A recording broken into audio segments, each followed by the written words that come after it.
pertahanan negara kita, yaitu adalah batasan-batasan laut, pelabuhan, udara, kemudian perbatasan darat, kita harus perkuat. Dalam bentuk apa?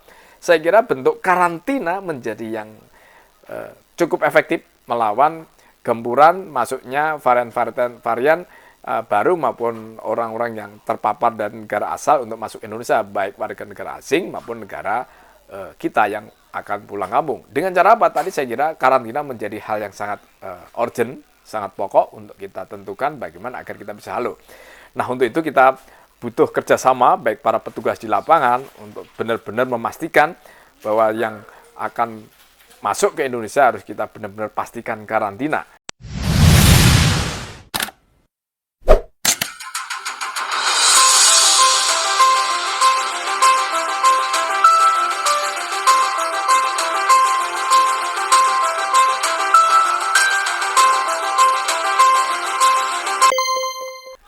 Salam sehat, Assalamualaikum warahmatullahi wabarakatuh.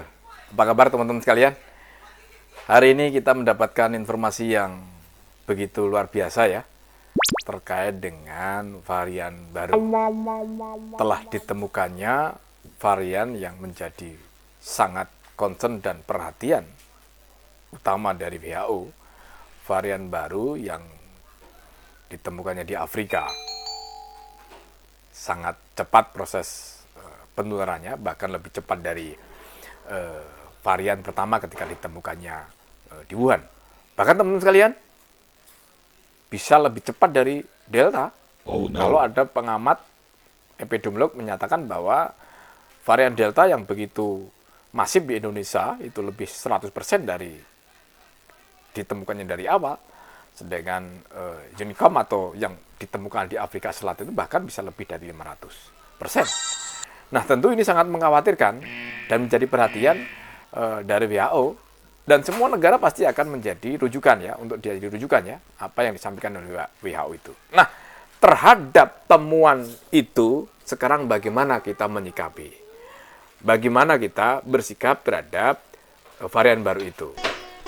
Ada beberapa yang catatan yang harus kita sampaikan dalam forum yang baik ini, yang harus kita perhatikan. Dan menjadi perhatian pertama adalah yang utama tentu bahwa virus itu pada dasarnya sebuah keniscayaan bermutasi.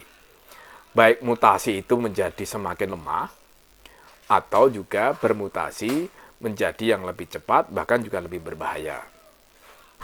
Kedua, bahwa proses memutasi itu bisa tidak semata-mata dari luar negeri, bahkan proses mutasinya pun juga bersifat lokal di Indonesia sendiri.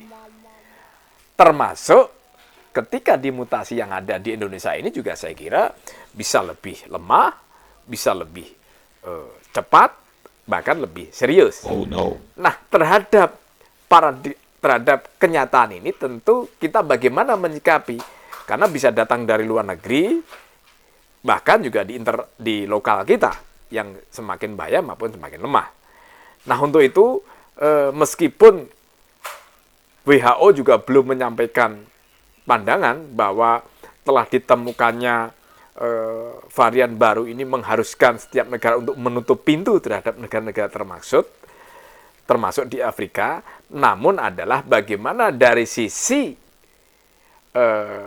ilmiah dan berbasis risiko lah yang harus kita perhatikan. Artinya apa?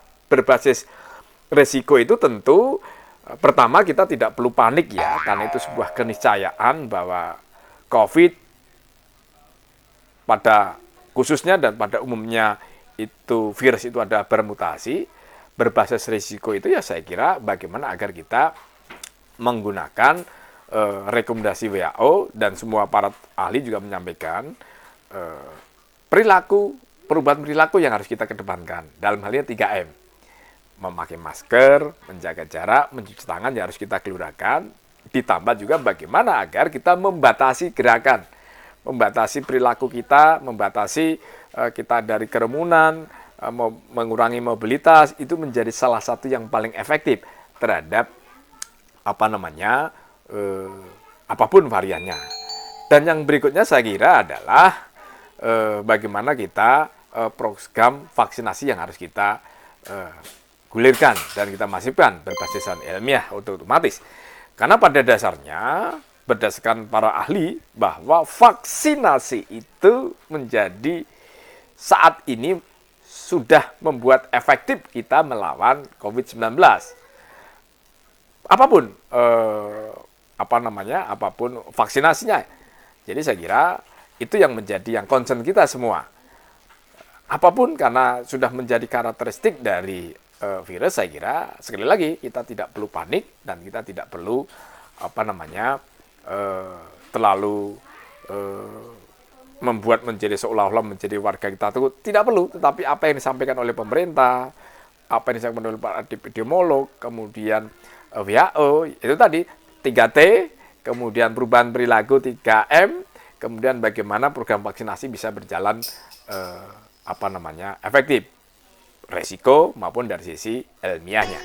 Nah, kedua tentu diatur juga bagaimana agar pengendalian dan antisipasi terhadap kemungkinan potensi masuk ke Indonesia dan potensi mutasi Indonesia untuk bisa semakin berat ataupun semakin ringan, saya kira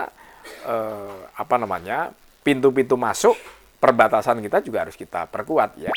Meskipun di beberapa negara Eropa maupun Amerika kemungkinan untuk menutup terhadap sumber-sumber mutasi yang berbahaya, salah satunya Afrika Selatan akan kemungkinan wacana untuk ditutup. Tidak ada masalah saya kira, untuk jangka pendek, untuk jangka waktu tertentu kita juga tidak masalah ketika kita menutup. Tetapi yang paling tidak adalah bagaimana tadi yang saya sampaikan di awal, secara berbasis risiko maupun dari berbasis secara ilmiah. Nah, kaitannya dengan yang tadi saya sampaikan, selanjutnya adalah bagaimana kita pertahanan negara kita, yaitu adalah batasan-batasan laut, pelabuhan, udara, kemudian perbatasan darat, kita harus perkuat. Dalam bentuk apa? Saya kira bentuk karantina menjadi yang cukup efektif melawan gempuran masuknya varian baru maupun orang-orang yang terpapar dari negara asal untuk masuk Indonesia, baik warga negara asing maupun negara kita yang akan pulang kampung. Dengan cara apa? Tadi saya kira karantina menjadi hal yang sangat urgent, sangat pokok untuk kita tentukan bagaimana agar kita bisa halo. Nah, untuk itu kita butuh kerjasama baik para petugas di lapangan untuk benar-benar memastikan bahwa yang akan masuk ke Indonesia harus kita benar-benar pastikan karantina. Entah itu 14 hari yang tadinya sekarang sudah menurun, diwacanakan untuk menjadi 3 hari, tidak ada masalah, dipahami. Tapi paling tidak boleh disamakan antara semua negara itu disamakan 3 hari. Tetapi paling tidak semua negara atau diklasifikasikan. Daerah yang berisiko tinggi, berisiko sedang, dan berisiko rendah, saya kira harus dibeda-bedakan berapa harinya yang harus disampaikan. Sehingga itu bisa menghambat paling tidak kemungkinan potensi kita masuk ke kita. Itu teman-teman sekalian. Jadi kesimpulannya adalah kita tidak perlu panik. Yang kedua, bahwa virus itu adalah mutasi sebuah keniscayaan. Baik itu menjadi semakin berbahaya maupun semakin ringan. Baik itu berbasiskan baik dari luar negeri maupun di dalam negeri sendiri bisa bermutasi, saya kira menjadi hal yang paling utama. Kesimpulannya adalah tetap kita menggunakan protokol kesehatan berbasis risiko, mengurangi mobilitas, mengurangi aktivitas, dan berikutnya adalah 3T, testing, treatment, itu harus kita perkuat 3T-nya, dan yang paling utama juga adalah bagaimana kita menyukseskan vaksinasi. Begitu teman-teman sekalian, kita tetap semangat, kita terus hidup berdampingan dengan COVID, tetapi kita bisa kendalikan dan bisa kita antisipasi dengan baik. Salam sehat buat kita semua, selamat beraktivitas, dan merdeka. Assalamualaikum warahmatullahi wabarakatuh.